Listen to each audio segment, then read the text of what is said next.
biloko ekomi esunga ba chrétien ba sosola liboso na esunga na ba chrétien parce que Jésus alobaki ete quand vous verrez ces signes préparez-vous. Donc on a yo tango basini ekokokisama tango ekokokisama c'est-à-dire par rapport à au message par rapport à la Bible et le message en Zambie pandémie ils ont signe attend de la fin ils allaient 100% ba fléau ça parmi les fléaux oh Jésus Yesu alobaki na Matthieu 24 ce qui toque dans Apocalypse 18 verset 6 donc on a que zali fléau oui oh ils a pour la bête ya lelo na koki otanga rapidement Apocalypse 18 verset 6 c'est lobby payez-la comme elle a payé et rendez-lui au double selon ses œuvres dans la coupe où elle a versez-lui au double. Donc voilà ce qui se pour parce que na ebete bino ndeko na biso ya ba journaliste vous allez mieux informer ko le kabiso ko pesanga origine ya pandémie o yeuti wapi ben bamsu balobeza ki manipulation ya mabe na laboratoire que chauve-souris à kimaki que mususu bazo ezaki arme chimique bon mususu pe tozoyoka bazolo ba mais en gros moi étant chrétien je sais que en gros c'est Dieu qui permet marambozala mais ça maramsu pe il se permettra par les gens et que Dieu laisse faire kasi siko tokoyeba prophétie kokokisama ya prophétie tango prophétie wana kokisami tango ngana yo totangi awa bi payer là dans la coupe oyo ye moko asali exactement dans la coupe eloko ye asali ah donc ce qui va ça on va kanisa qui va sali et tout me fait de tout le monde c'est bimela parce que prophétie zoloba et ko bimana eloko ye asali ah donc exactement que mote utili kole tumbi ete kokata na baloba te papa te nazoko chama mungu akaka pona compréhension exactement que prophétie wana ebima libanda te neloko ye asali lokola apelisaki moto nzamba azwi kaka moto ya apelisaki azikisi d'accord ebite soki okoki non comprendre premier eloko ya liboso kotala ko bazo comprendre mais plus ozo convaincre bango bato baolanda biso na biso na ngai elongo na bango sikoyo kotala prophétie oyo kokokisama esengeli omona ke événement oyo nzamba alobaki nini ekosalama ndenge nini nzamba alobi peyela na kati ya coupe wana ntango azoloba coupe eza action eloko oyo asali lokola bango na ntango oyo mondele amoni ete akomi aleki nzambe akomi lokola nzambe amata na fize mabe atimola na mabele mabe aluka arme chimique mabe deja balongola na lobiko epai ya nzambe nzambe apesaka mayele na Salomo nzambe akopesa yo don mais nzambe akoya te po banda lisusu kodirige yo kaka na don wana nzambe apesaka Samson makasi est-ce que nzambe ntango ayebisaka Samson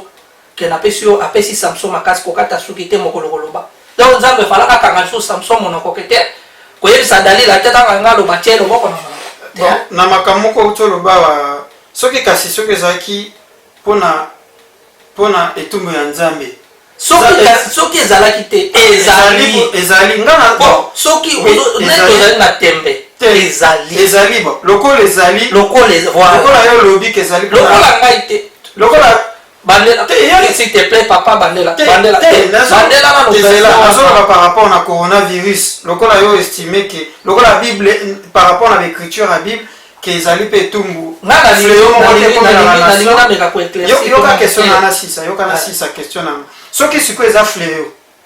eza dû na nini bato basali nini soki bato basali nini kasi eza fleo donc lokola deja ezali fleo nzambe atindi fleo kaka mpona kaka pamba bato basali eloko te basali nini lokola yo okataki nga maloba yango wana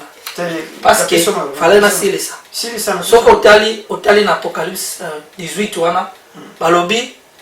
angelo banda na s'il te plaît. Pour ça, on peut pour la micro, s'il te plaît. Oui. Tu mets kutanga moi moké parce que bande coupé ba meka. Oui, vas-y. Oyo keza la makanisi te ke uti na moto na ngeza la malamu te. Nini? Yango na lingo meka kutanga nanu. Apocalypse. Zo Biblia penza. Tokei. Banda na ibandeli Apocalypse 18. Ebandeli temps na te kozongi te ezali kaka angelo azali koloba nzambe atindi angelo aloba mpo na Babylone. Apocalypse 18. Voilà. Tina combien? Apocalypse 18 chapitre 1. Oui. 18 chapitre 1. Après cela, je vis descendre du ciel un autre ange qui avait une grande autorité et la terre fut éclairée de sa gloire. Voilà. Il cria d'une voix forte, disant, elle est tombée, Babylone la grande, elle est devenue une habitation des démons, un repère de tout esprit impur, voilà. Un repère de tout oiseau impur et parce que toutes les nations ont bu du vin de la fureur de son impudicité, voilà. Et que les rois de la terre se sont livrés avec elle à l'impudicité et que les marchands de la terre se sont enrichis par la puissance de son livre. Voilà. Oui, mais en gros, soki ezali na remède kaka moko na asir na bato ya mokili bakoyebaka remède ezali moko nzambe alobi na kati ya Apocalypse 18 wana okomona soki okiti alobi sortez du milieu de mon peuple afin de ne pas participer à son péché. Ouais. Donc soki yo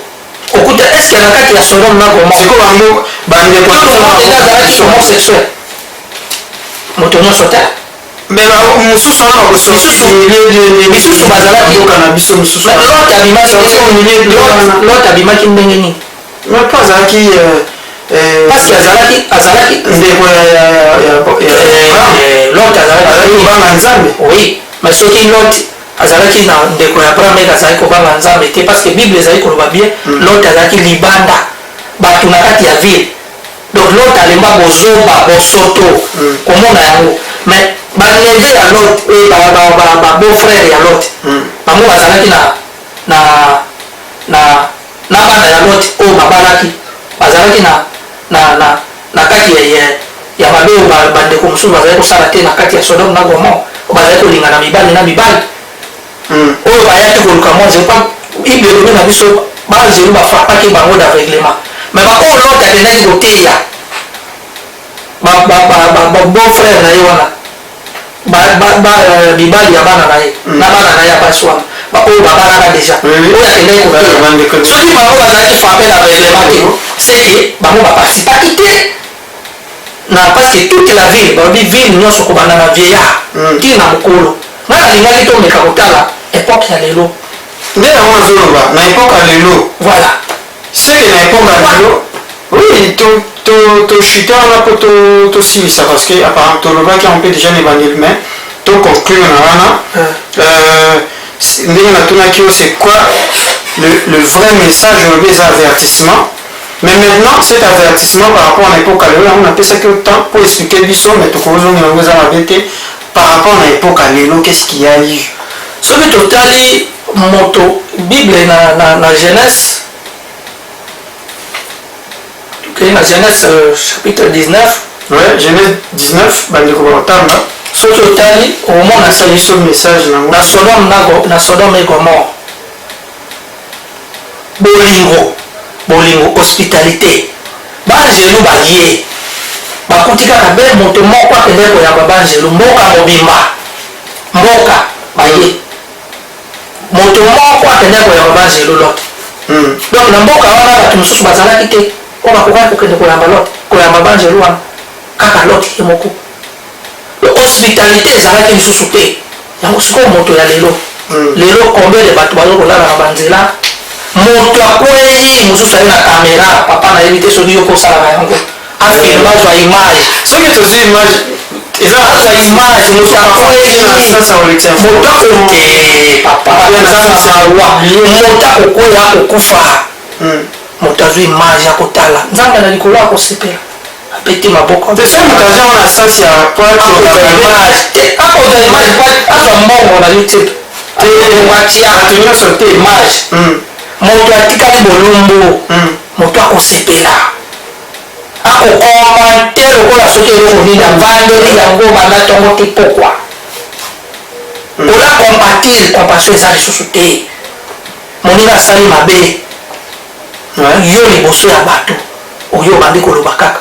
bolingo na bon mpo moto alali libanda tozanga na yo na mboka mopaya libanda combien de bato bazo asiste bato libanda azwi akutana moto libanda te papa baza ebele baza libanda omonani na moto azanga esika kolala ozwi